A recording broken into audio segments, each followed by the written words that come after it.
Eu finalmente alcancei os 75% desta leitura aqui, 62 Modelo para Amar, do Julio Cortázar, que abre o meu projeto Cortázar 24, em homenagem ao 110º aniversário do autor daqui a 2 anos. E neste terceiro quarto do romance, depois de as personagens principais já terem sido devidamente apresentadas, sobretudo no quarto anterior, nós temos um foco maior sobre os conflitos que surgem ou se agravam em diferentes núcleos da narrativa, ou seja, envolvendo personagens diferentes, mas que também vão aí se entrecruzar em dados momentos.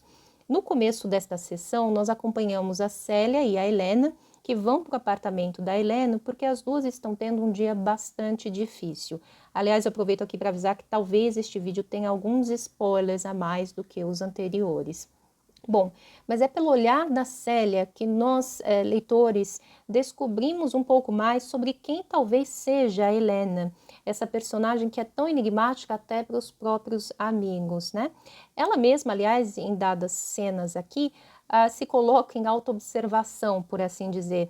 E é dessa forma que nós descobrimos, ou confirmamos, né, uma suspeita que nós já tínhamos, que o sentimento que o Juan tem por ela, por exemplo, não é exatamente não correspondido. É Helena quem se priva do que ela própria sente por uma questão de controle. Ela seria, então, o tipo de pessoa que precisa que tudo esteja sob controle sempre e precisa estar no controle de tudo, todo o tempo, tá? A própria presença da Célia, por mais temporária que seja neste ambiente, já vai sim causar uma disruptura considerável no universo da Helena. Bom, mas no começo desta sessão, as duas estão muito satisfeitas com a companhia uma da outra e, inclusive, nós temos um trecho que eu considero literariamente interessante, porque ele me soou quase como uma espécie de mini-conto. E me lembrou, inclusive, um conto do Cortázar que se chama Continuidade dos Parques e que joga justamente com a mescla entre o que seria real e o que seria ficcional, tá? Eu acredito que, falando sobre a escrita do Julio, de narrativas longas, né, um traço possível seja o fato de que ele escreve quase como, às vezes, né, ele estivesse encadeando contos, trechos que funcionariam lidos de forma avulsa, como uma narrativa individual. Isso para mim é evidente em alguns capítulos do Jogo da Amarelinha, né?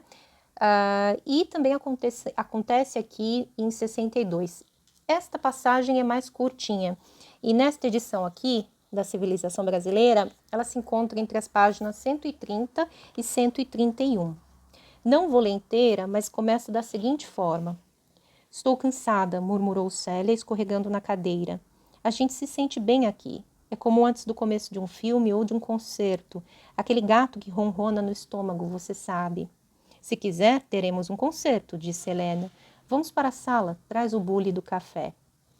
E aí a Célia segue descrevendo a felicidade que ela sente por estar ali, naquele lugar, naquele momento, com aquela companhia, né? Mas logo o narrador vai focar sobre a Helena, que se encontra em 2 espaços simultaneamente. Como assim?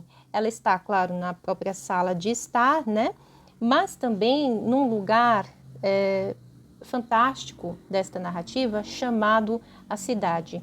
E é por isso que essa passagem termina da seguinte forma.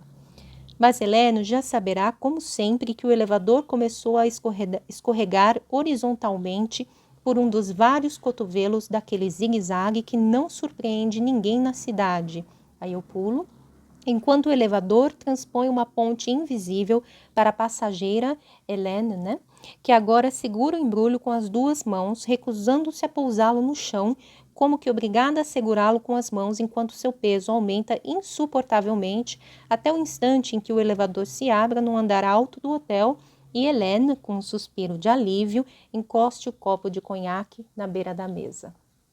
Bom, em seguida, nós vamos para uma cena em Londres, envolvendo Nicole e Calac, que estão conversando sobre a situação do relacionamento da Nicole com o seu companheiro, Marrast, numa sala de museu. O Calac diz que considera Marrast quase como um filho. Ele e o Polanco, né, que são as 2 personagens que eu chamei aí de alívio cômico no vídeo anterior.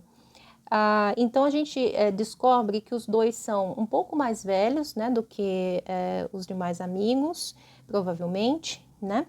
E também que o Calac nutre pela Nicole um sentimento que vai além de uma espécie de carinho paternal, né, pela companheira do assim chamado filho, né?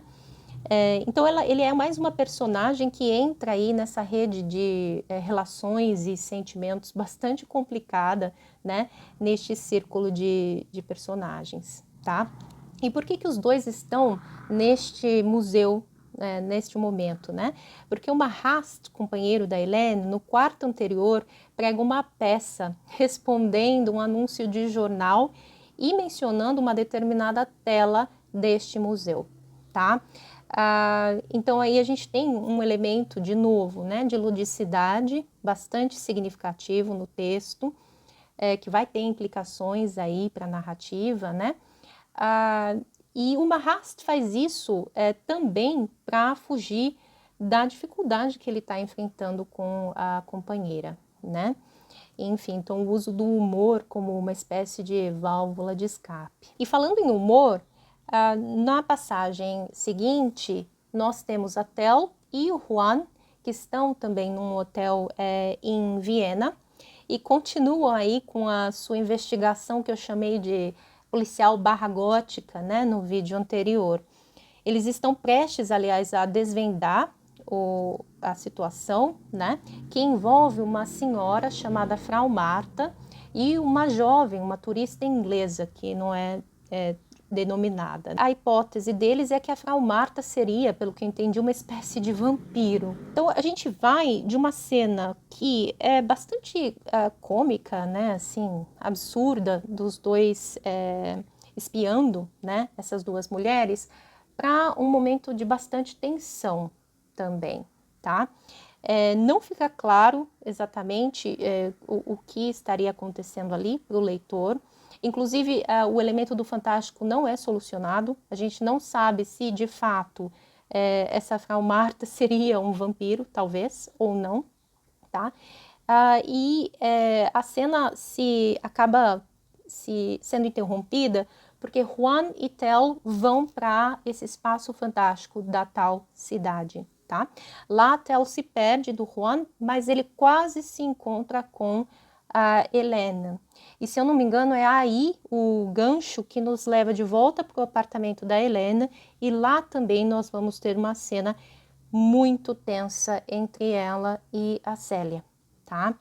Então, eu acho um traço relevante, né, de ser mencionado nessa narrativa, a questão de como o Julio transita entre cenas leves, né, de brincadeira, e outras extremamente pesadas, né, e complicadas mesmo para o leitor, complicadas no sentido de sentimentos, né, sensações, enfim, impressões de leitura.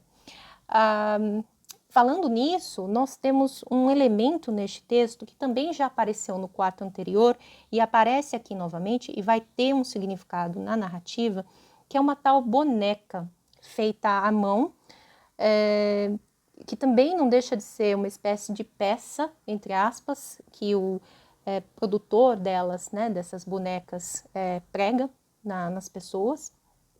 É uma brincadeira aí de mau gosto, pelo que eu entendo, ela é mencionada, ela tem uma importância no texto, porque logo no começo do romance, o Juan vai mencionar dois fatores que ele acredita que sejam os principais para Helena não conseguir ter nada com ele, e um deles é justamente essa boneca, tá?